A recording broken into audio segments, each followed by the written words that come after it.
We all know the standard meditation drill, right? Really? You find a quiet spot, sit upright, and try to lock your mind onto your breath. But what happens when that laser focus just creates more mental strain than peace? Well, you end up with that classic meditator frustration. You get tension, self-judgment, and this feeling that you're failing because your mind just keeps wandering. The reality is if your practice feels exhausting or, rigid, the technique itself might be the problem. Today we're challenging that rigid approach. We're doing a deep dive into the surprisingly relaxed and completely practical teachings of Sayadaw Tejaniya. He's a modern Burmese teacher. And his approach to Vipassana insight meditation doesn't really aim for concentration. It aims for continuous, relaxed awareness that just flows into every moment of your busy life. Yeah, and our mission for you is to really extract the core principles, the shortcuts, you could say, the things that turn mindfulness into an ongoing stream of wisdom, not just something you do for 20 minutes on a cushion. We're going to explain why this approach flips the script entirely. It focuses less on what you observe and entirely more on how you observe it, the quality or the attitude of your mind. Let's start with the foundational insight. And it sounds almost too simple. Don't suppress, don't follow, don't forget to be aware. That instruction is so profound because it points to this radical idea that awareness, what the tradition calls sati, is actually a natural function of the mind. It's not something you have to, force into existence. Okay, but if awareness is natural, then why do the sources insist we need effort at all?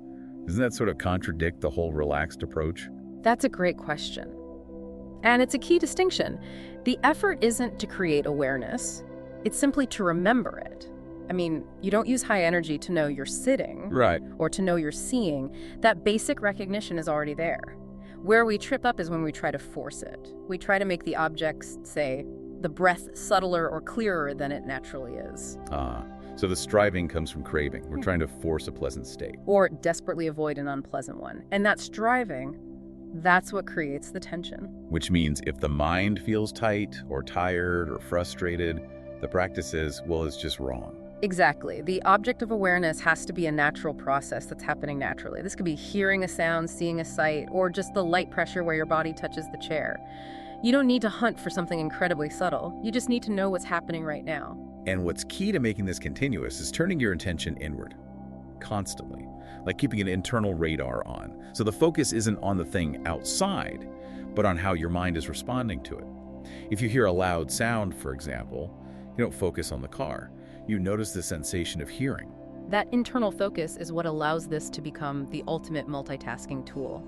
Since the practice is continuous awareness of the process, not fixed concentration, you can do it while walking, talking, cooking, anything. You're always getting two things done at once: the activity and the awareness of the mind doing it. And the sources really emphasize this, that inward radar has to be the very first thing you check when you wake up. Before you check your phone, before you plan your day, just check in with the body and mind. How do I feel? What state is my mind in? Just a simple knowing. And that continuous internal focus leads us right into the three foundational principles. These make sure the quality of that awareness is correct. They are right effort, right view, and right attitude. Let's start with right effort. We clarified, it's not that intense burst of energy people think of as trying hard. It's about persistence. Yeah. Gently reminding yourself to be aware. You have to conserve energy. If you're pushing too hard in the morning, you'll be burned out by lunch. So right effort is persistent, like a slow drip, just constantly reminding the mind to check in. If the mind is tired, you're using the wrong effort. Simple as that. Okay, here's where it gets really interesting for me. And it fundamentally changes the whole practice. In the beginning, we use personal effort to build a habit, but the long-term goal is for that awareness to gain its own momentum, to become automatic. So when awareness becomes continuous and relaxed, that sense of I doing the work starts to dissolve. That's the profound shift. It starts to feel like the practice is running itself. When awareness comes naturally, it feels like nature is meditating, not I. And this removes all the pressure, all the self-judgment. I mean, who can blame nature for having a wandering thought? It's just a process. That flows perfectly into the second principle, which is right view. This is the understanding that has to be there, like even before you start. Right. View is seeing the mind as nature. It's a cause and effect process. It's not a fixed personal self or I or mine. The mind is just a phenomenon, like the weather. Why is that so crucial? Can you give us a concrete daily life example? How does calling the mind me create suffering, like right away? Okay, think about traffic. A driver cuts you off. If the thought of anger arises as, I am angry at that person. Well, you now own that suffering. You identify with it. But if right view is there, you just see the mind generating a reaction. It's because of the conditioned stress, the external stimulus. It's just nature doing its thing. It's not personal. I see. So the work is always happening on two fronts. You've got the object that is known, the traffic, the criticism, the sensation, which you can't change. And then you have the mind that is knowing. Right. And that you can work with. You can improve its quality and its attitude. The whole path becomes about changing the knowing, not the known. And that takes us to the compass for the journey. Right attitude. This is about accepting whatever is happening, pleasant, unpleasant, just as it is, no judgment. Any dissatisfaction with your present experience, that's the wrong attitude. And it's usually rooted in delusion. So acceptance is the groundwork. Because the real obstacle isn't the object of awareness. It's the defilements. These forces of greed, hatred, and delusion, and all their little mundane relatives. The defilements, or kilesas in Pali, are often extremely subtle. They aren't just, rage or deep despair. They are the everyday nagging thoughts that cause us stress. Yeah, the sources have some fantastic, relatable examples of these subtle kilesas. Things like, I am a hopeless meditator just because my mind won't settle. Or looking at a colleague and thinking, he should not have done that. Or the famous one, no bananas again. Ah. That seemingly harmless internal complaint, that little flicker of disappointment, is a subtle craving. You wanted a pleasant experience, and you're feeling aversion to its absence. These are the tiny moments of suffering we just overlook all day. So the job isn't to suppress those defilements. It's not to make them disappear. That's what most people do. A meditator's job is to use that emotion, that subtle defilement, as an object itself. You use it to watch and learn. You ask, why is the mind suffering? Who is suffering? And here's the magic trick. Awareness itself is a wholesome quality. So when you bring awareness to something unwholesome, it automatically weakens it. When you shine that internal light on greed, the greed can't really operate in the dark anymore. It's not a fight, it's illumination. Okay, let's talk application. We have this relaxed, continuous, attitude-focused awareness. How do we take that off the cushion and into the real grind? This is where that famous 50-50 teaching comes in, the operational hack. It is the single most practical instruction. The sources say the hardest things to be aware of are the activities where we lose our mental stability, our samadhi, the quickest. So seeing, looking, and especially speaking, we just lose the mind completely in the content. So whether you're cooking, walking to work, or just scrolling on your phone, you split your attention. Exactly. 50% of your attention stays on the primary activity. The movements of your body, the text on the screen, the onions you're chopping. That anchors the mind. And the other 50% is that internal radar, monitoring the state of the mind. You're checking for tension, boredom, right effort, or subtle defilements like impatience or judgment. It's a constant, gentle, internal check-in, running in parallel. Now think about applying this when you're in a meeting or a conversation. Instead of putting 100% of your focus on what the other person is saying, you keep a strong 50% awareness of yourself. That is the most counterintuitive part. Walk me through that.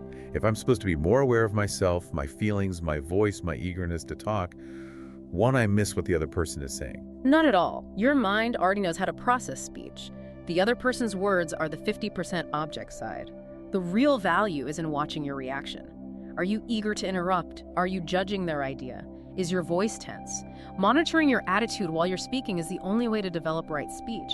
The second you lose awareness of yourself, that sense of me versus you pops up, and the defilements sneak in. What about when we're reading, or, on the internet, when the mind is just automatically processing data? Well, when you're reading, the conceptual mind is running on autopilot. That's its 50%. You use the other 50% to watch your feelings, the subjective state. If a thought arises about what you're reading, don't get lost in the story of the thought. Instead, just be interested in the simple fact that thinking is happening, the process itself. You just know. Mind is thinking, or mind is judging. And if that thinking becomes incessant, if it just overwhelms that 50% radar? Then the advice is to shift away from the thoughts entirely. Instead, watch the underlying feelings or bodily sensations. Often, incessant thinking is rooted in, say, an anxious feeling in your chest or tension in your jaw. By observing the body instead of the mental story, you ground the mind and you see the source of the suffering. So we've gone from intense focus to this relaxed, continuous, attitude-focused awareness using the 50-50 rule. What's the ultimate outcome of all this? The outcome is wisdom, or panya. Wisdom is the quality of mind that really truly understands the nature of reality. It's the foremost of the 5 spiritual faculties for a reason. It's wisdom that actually does the work of dissolving defilements and stress. And we get wisdom through 3 paths, right? Learning intellectually from reading or hearing, Yeah. and thinking logically, and finally, and this is crucial, through direct experience. All 3 are essential, but direct experience is what leads to real insight. It's important to realize that Tejaniya's relaxed approach, this mindfulness of mind, or Siddhanopassana, it isn't meant to replace other methods. It complements them. Like the Mahasi Sayadaw tradition, which is very precise, very object-oriented, focused on the body. Think of it like a continuum, or maybe a camera with 2 lenses. If you find your mind is too tight, too constricted, or you're striving too hard, you switch to the wide-angle, attitude-focused Tejaniya lens. You go for that big picture awareness. But if your mind is too spacey, wandering, lost in daydreams, then you might need the macro lens precision of the Mahasi style to anchor yourself to a very specific object, like the rising and falling of the abdomen. You choose the technique based on the quality of your mind in that moment. And this gives us the tools to deal with probably the biggest hindrance in modern life: doubt. It often shows up as rational, logical questioning. We try to intellectualize our way out of practice. Doubt is a mental state that just paralyzes you, and the sources are very clear. You cannot think your way out of doubt. You have to practice your way out. You need to recognize the feeling and the nectar of doubt itself as an object. Don't get caught in the story. Is this method right? Should I be doing something else? Just see the mind state. This is doubt arising. And once you know doubt from your own direct experience, how it feels, the tension, the wavering, you stop getting caught in its story. It just becomes another natural object being known. And when you can see mental processes objectively like this, wisdom starts to take the lead. So we've explored how shifting attention to the quality of the observing mind, rather than the objects, makes mindfulness continuous. And that unlocks the wisdom that is the true, non-striving way to dissolve stress and suffering. And remember that core insight. It is not I that meditates, it is the mind. So if you accept that the mind is always working and awareness is always present, what's one simple final habit you can cultivate to make sure this wholesome quality is always available, even when you aren't trying? The ultimate application the sources recommend is practicing mindful sleeping. Make it a simple habit to be aware as you fall asleep. Aim to remember your last mind before sleeping and your first mind when you wake up. This builds a natural momentum so the mind just automatically knows, without conscious effort, that awareness is continuous. And that practice, started tonight, integrates wisdom into the deepest parts of your life.